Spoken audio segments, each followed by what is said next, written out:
Welcome to MojoPlays, and things are getting a bit meta today as we discover video games hidden within video games.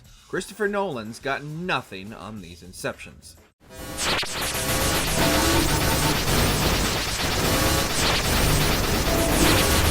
Before we continue, be sure to subscribe to our channel and ring the bell to get notified about our latest videos. MediEvil in MediEvil. It has risen again, Sir Daniel Fortescue, see? MediEvil was a cult classic from the early days of the PS1 that had its fair share of fans who were happy to see Sir Daniel Fortescue get a second lease on life with a 1-to-1 remake in 2019. However, the devs didn't completely forget the Fallen Knights' roots. By completing all 19 Lost Soul objectives given to Sir Daniel throughout the game's levels, players will be able to unlock the original MediEvil from the main menu and relive the classic adventure of Sir Daniel. It would have been nice if the developers had included a way to swap back and forth between the remake and the original a la Master Chief Collection, but it's still a nice nod to the past and the classic days of the PS1. But we knows better. Maniac Mansion in Day of the Tentacle. MediEvil isn't the only one who doesn't forget its roots.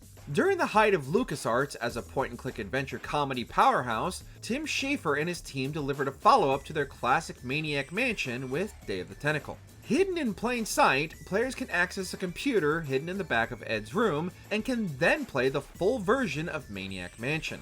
Maniac Mansion might not have stood the test of time the way Day of the Tentacle has, but it's still a great time capsule that shows the evolution of the studio in only a few short years while paying homage to their early days of hilariously obtuse video games. Doom in Doom Eternal.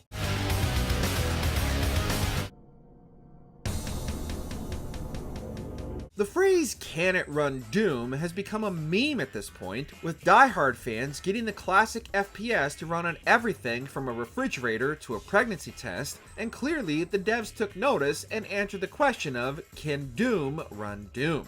After completing the main campaign, players can return to the Doomslayer's room and boot up the original Doom and play the game in its entirety. You can also unlock Doom 2 at any time by inputting the password Flynn Taggart, which is a clever nod to the Doomslayer's true name in the novelization of the Doom series. Neat bit of trivia there for you. The Doomslayer is so hardcore, he even unwinds by slaying the demons of hell.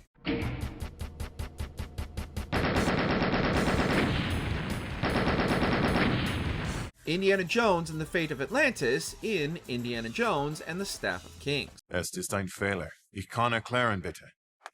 Then by all means, Dr. Jones, explain. Indiana Jones has had no shortage of adventures in gaming, and while not all of them have been worthy of the name of history's greatest adventurer, even the mediocre ones have something worthwhile in them. This is exactly the case with the Staff of Kings, which hides within arguably the best indie storyline this side of the original trilogy, The Fate of Atlantis. Sadly, this only works on the Wii version, which is its own archaeological find these days, and is also the only way to play this point-and-click adventure on consoles. Unlockable through the main menu via a series of button presses, much like some other entries on our list, you have to suffer through a bit of a forgettable game to replay a great one. That was close. NES games in Animal Crossing. Animal Crossing was a revelation back in 2001 on the GameCube, taking all the best aspects of cozy farming simulators and letting players design everything in their living space while working off their eternal debt. You know, just like in real life. Well, also, just like in real life, to unwind from a hard day of decorating and paying your bills, it's nice to kick back with a classic video game.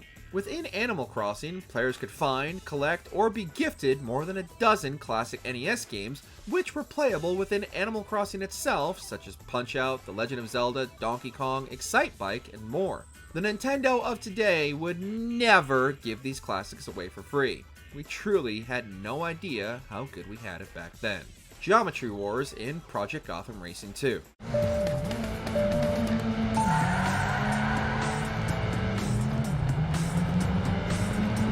Now, here's one you wouldn't expect to find within a racing game.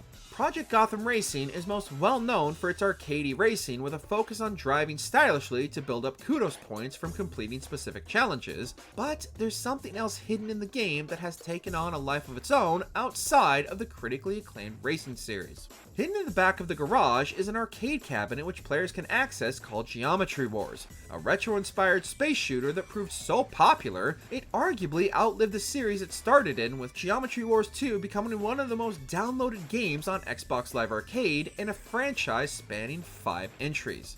Pretty impressive for a game that most players completely overlooked.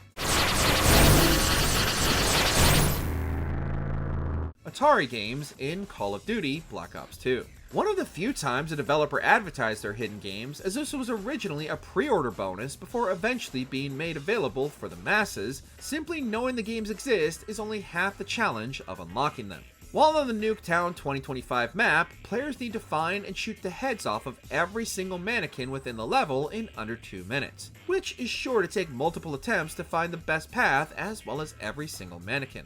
Once completed, the map board near the center of the map will change to a retro Activision logo, and the players' hands will become pixelated as they hold an Atari 2600 controller and now have access to classic Atari titles such as Pitfall 2, Kaboom, and River Raid.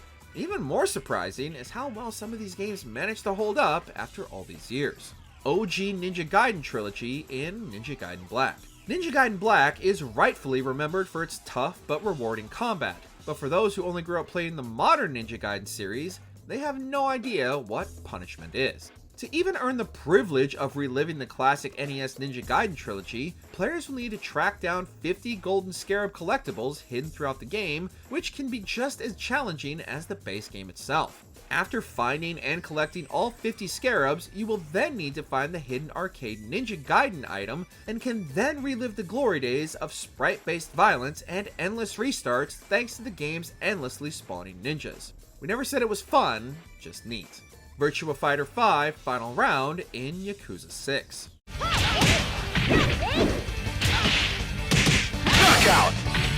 Sega are no strangers to hiding some of their classic games in their titles, with the practice even dating back to playing an arcade-accurate version of Outrun in Shenmue and again in Shenmue 2. This practice continues in Sega's modern games as well, as in Yakuza 6, where in between savage beatdowns of random street punks, Kiryu can visit an arcade and play several Sega classics including Space Harrier and Outrun again. They really love that one. The most important game in the arcade, however, is also one of Sega's best fighters, Virtua Fighter 5 Final Round, fully arcade feature complete. Considering this title is no longer available anywhere, this is the only way to revisit one of the all-time great arcade fighting games. Maybe this was how Kiryu learned his classic fighting moves all along. Except the bike. That one's all him.